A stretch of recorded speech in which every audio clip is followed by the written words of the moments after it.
There are over 10,000 honeybees in a single hive. And one thing's for sure, they do create a buzz here at the lab. Refrigeration, they still have no lights. He said that they will be closed for the remainder of the evening, but plan to open back up tomorrow. Through these doors, mechanical engineering students at the University of Georgia are presenting original designs to a panel of judges. And quite a few of these teams have used a 3D printer for their designs. Chocolate prices seem relaxed for Halloween, but consumers could see a spike in the cost of chocolate in the coming months. Jackson County woman is still upset that country music star Luke Bryan brought his farm tour to her hometown. Drive too fast and you may miss it. This memorial trail may be small in size, but it serves as a quiet reminder of our nation's past. Hundreds of visitors have been coming to the trail since it was built 13 years ago. I made a bench up there. And I made this sculpture back of me here, and I sit on one of the benches and say a little prayer and go back home and think about all the evil things people can do to each other. 99 poles with 32 names on each line the trail. These names represent the lives that were lost on September 11th. Toni Guest has been visiting the trail with her grandfather for as long as she can remember.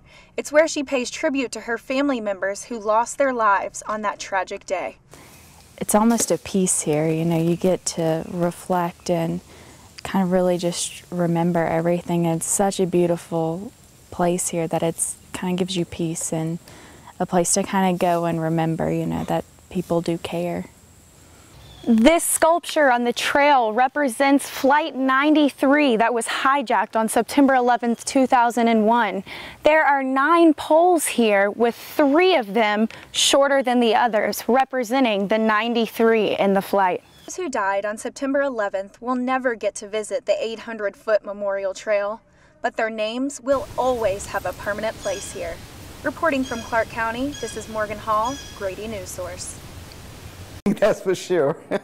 At 69 years old, Emery Griffith is proud to call herself a senior citizen. She says age is just a number. I don't let any grass grow under my feet, that's for sure. I'm out there doing something. Griffith works at the Athens Community Council on Aging. She joins the 650 other Clark County seniors who participate in ACCA's Be a Santa to a Senior program. It would be like a sister-brother relationship to me if I didn't have any family here, because that's what keeps you going, is family. The volunteers for the program collect, wrap, and deliver gifts to the elderly who might be spending the holidays alone.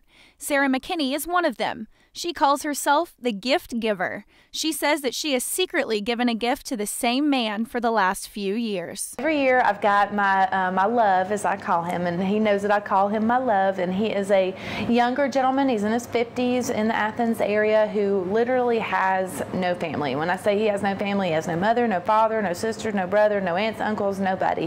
Volunteers have one more day to pick an ornament off of this tree and to give a gift to a senior in need. McKinney says that since the Be a Santa to a Senior program began 10 years ago, no senior has ever been turned away. I think when you can, you know, cover folks in love and in sharing and in gift, not necessarily tangible gifts, but just the gifts of friendship and sharing, I think you can truly make folks' lives a little brighter. Clark County, Morgan Hall, Grady News Source. With still no resolution in Todd Gurley's reinstatement, the Bulldog Nation is left wondering when he will return. The University of Georgia announced early yesterday that they worked with the NCAA to file the necessary paperwork regarding Gurley's eligibility. If he is allowed to return back to the field, the next question is, will he still be able to run for the Heisman Trophy? I called a coordinator for the Heisman Trust Committee earlier today, and he gave me a brief answer saying that none of the Heisman staff or members of the Heisman Trust are able to comment on any current student athletes. The Bulldogs return to the field next Saturday in Jacksonville, Florida, with or without Gurley.